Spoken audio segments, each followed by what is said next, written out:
I'm going to have to answer this one, and I'm skipping Cheryl Toomey's question. But this one I just want to take real quick because it's something I think about. It's from Derek Benningfield, and this will be the last one for the night, folks. Do you think that the F-22 production should be restarted given the low number built and the fact that these numbers are only going to drop as operational use continues? Also, what are your thoughts about aircraft such as the F-18 Advanced Super Hornet and the F-15 Silent Eagle as possible alternatives to the F-35? Sorry about this, guys. I just cannot walk past an aviation question, especially military aviation. I can't do it. It's not possible for me. I think I saw Viper check in earlier, so we'll see how I do on this from a guy who really knows what he's talking about. First of all, the F-35 is starting to look a little bit better than it did a year or two ago, and it's starting to look a little bit better because I try to be open-minded and I want to be right. You know, I mean, I've spent a lot of time condemning that aircraft, the airframe and so on, and it was outflown by an F-16 a year or 2 years ago or something and it cost $1 trillion, and the cost is not going away. It's the worst managed program in the history of the world. That's undoubtedly true. The question is the plane as bad as we thought it was? And I've been reading lately that it's not as bad as we thought it was. And one of the reasons that we thought it was so bad was because the pilots transitioning from F-16, F-15 into the, and I guess F-18s in the Navy, that the pilots transitioning into these F-35s had not yet figured out how much more capable this airplane was and wasn't able to run it to its envelope, wasn't able to take it to what the plane is able to do.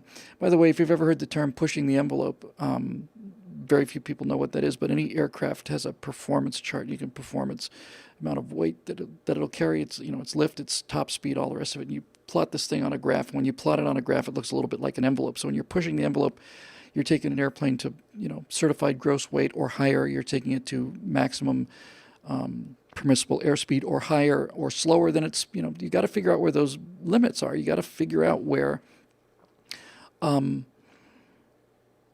envelope is. So anyway, they're learning a lot. So the F-35 is looking better than I thought it was a year or two ago.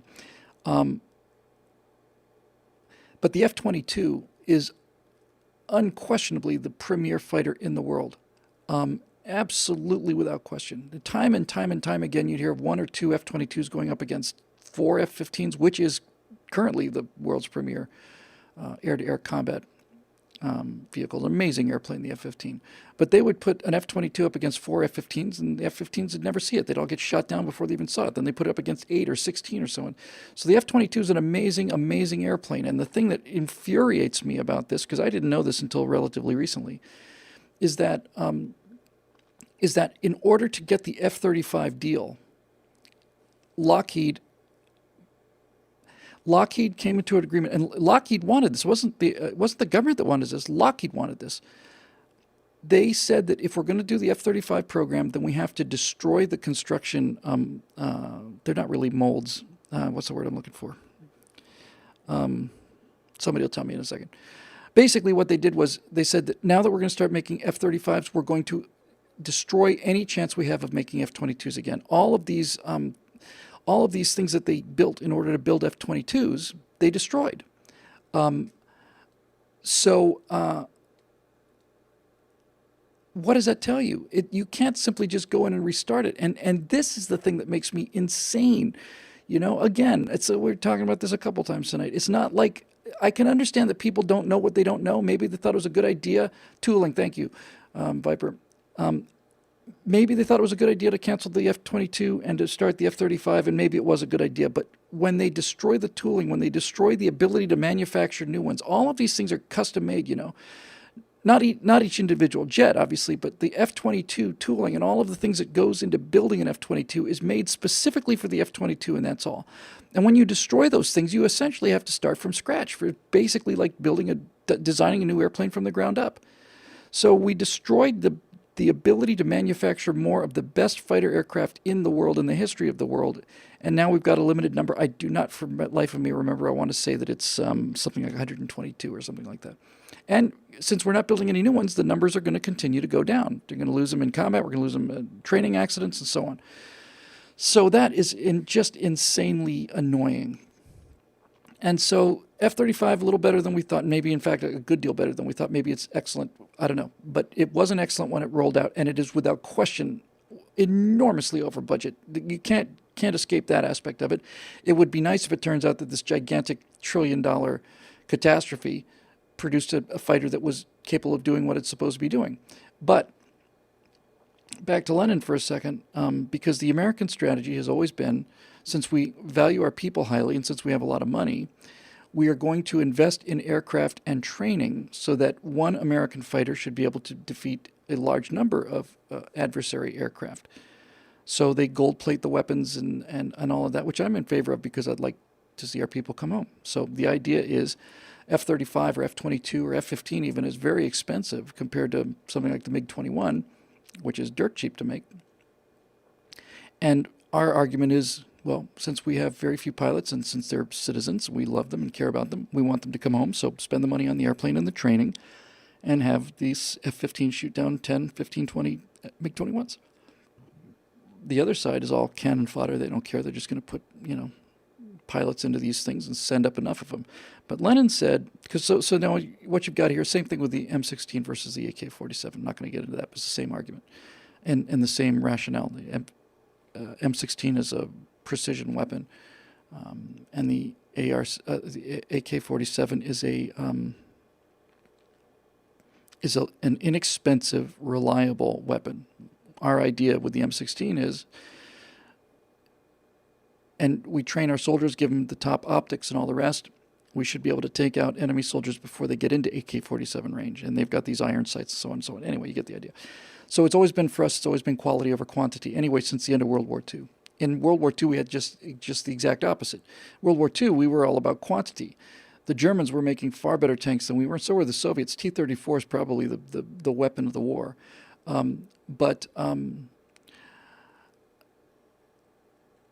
So in World War II, we were completely backwards from where we are now. In World War II, our attitude was, let's just make an awful lot of good stuff rather than spend everything we have on something great. And that was the German weakness, was their engineering skill was their weakness. They're such excellent engineers and they're so detailed and they engineer everything, over-engineer everything. There's some old record about these people. It's a fragment of something I heard 50 years ago, but it was something about different nationalities and their race cars out on the racetrack. And one of them, you go finally to the German car and you find out that the driver has a little handkerchief pocket, and it's right in the center of his chest so as not to disturb the delicate balance of the car. In World War II, the Nazis were building tremendous stuff. They're building fighter jets. The Me-262 is 100 miles an hour faster than our P-51s, which was a great airplane. And things like the King Tiger tank are essentially invulnerable, and the V2s and all this stuff. So they invest all these things, but they couldn't make enough of them. And since they couldn't make enough of them, they were rather easily overwhelmed by these excellent weapons. Wonder weapons were overwhelmed by large numbers of very good weapons. And that was what we used to be doing. But since then, we've changed our strategy. And I think that's fine. I think it's good. So here's the problem. As Lenin said, quantity has a quality all its own.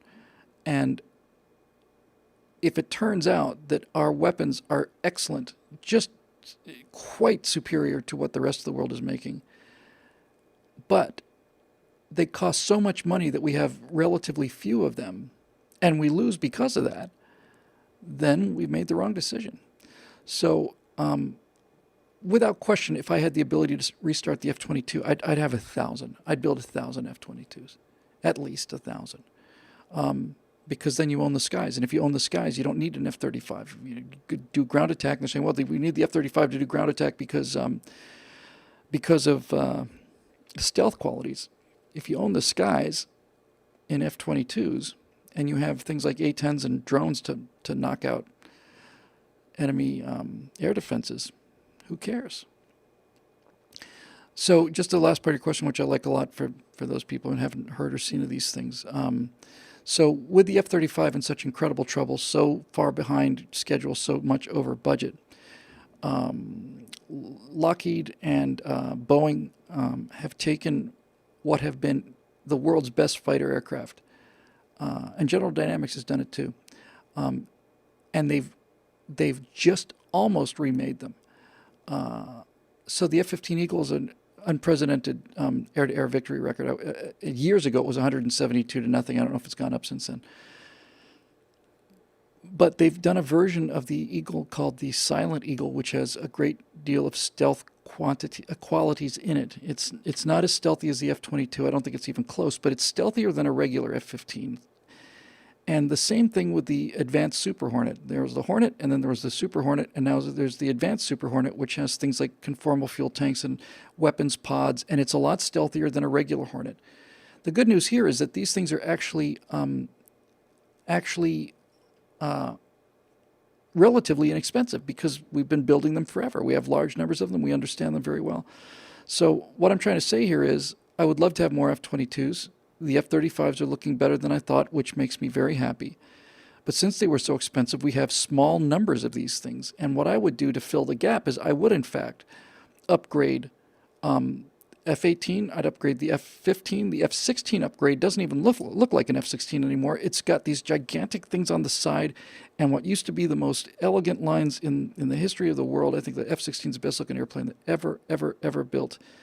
And now they've got these first of all, now it's a two-seater airplane. It's that, and it's got these gigantic, sensor bays and stuff going down the spine of the thing. Barely looks like an F-16 at all, but it's far more capable than the original blocks of F-16s. So, if it were me, since you asked, I'd restart F-22. I'd eat what we've got with the F-35. We're starting to see the pilots really starting to like them and starting to understand them. So, at least we got something some bang for the buck. And then I would fill the gaps with next generation versions of these tried and true airframes, and that's what I would do. And I'd stay on top of R&D. I'd be prepared to be surprised as we were with the MiG-15 when the Soviets built that airplane and we were flying propeller airplanes, and this tiny, nimble, very fast, very light fighter comes in and messes up our stuff for quite a while, for 4, 5, 6 months. The F-86 comes along and that's the end of that. So we always have to be looking at what's going to be the next aircraft, what's going to be the next F-22, F-15, P-51 down the line. And that's what I would do. I had one more point about this. What was it? I don't know. Oh, I do know. I remember. All of our weapons are getting a little long in the tooth. The Nimitz was commissioned, I want to say, around 72. What's it, 45 years ago? And they're retiring them, but they will have all served a half a century, these Nimitz class carriers. Think about that. Weapons move so fast. The idea that a warship could be not only viable, but superlative, the world's best for half a century, not just the same model, the same actual ship, the same steel is cutting edge, state of the world beater for half a century. Amazing. So some of these airframes are just going and going. Probably the classic two examples of this are the C-130 and the B-52. I want to say the C-130 was first built around 1953, 54, somewhere in there. The B-52 as well, right around in there. So these aircraft are well over half a century old. They're going to go to 2020. That means they're going to be 75 years in service or more, maybe 20, 25, something like that. And so they basically stopped building B-52s 40, 50 years ago, something like that. And we've got the airframes, so what do? We improve the electronics, we put better engines on them, we do all this other stuff, and they become far better airplanes than they were when they were designed. And the same thing for the C-130, which is such a perfect design that I don't think it's ever going to leave. Same thing for the Huey, the UH-1 helicopter. There's some things that you get so right that there's just not going to be much improving on it. 737 is that way too. 737 is the perfect commercial jetliner for relatively short-haul missions. It's just ideal. When it first came out, the 737 they called it the Fat Man because it was so short and wide. Tiny little engines right underneath the wings, and it gets better and better and better and better and better and better.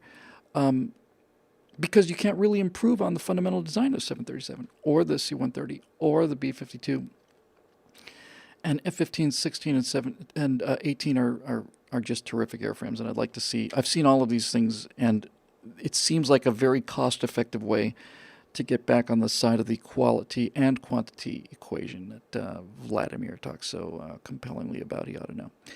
1954 for the C-130. Thank you, Dave Big Booty. So anyway, that's it for tonight. This boy's got to upload a new After Hours, which we did this week, is my friend Larry O'Connor. He's terrific. And we'll see if we can't get Mike Rowe in here for After Hours. That could be a good one.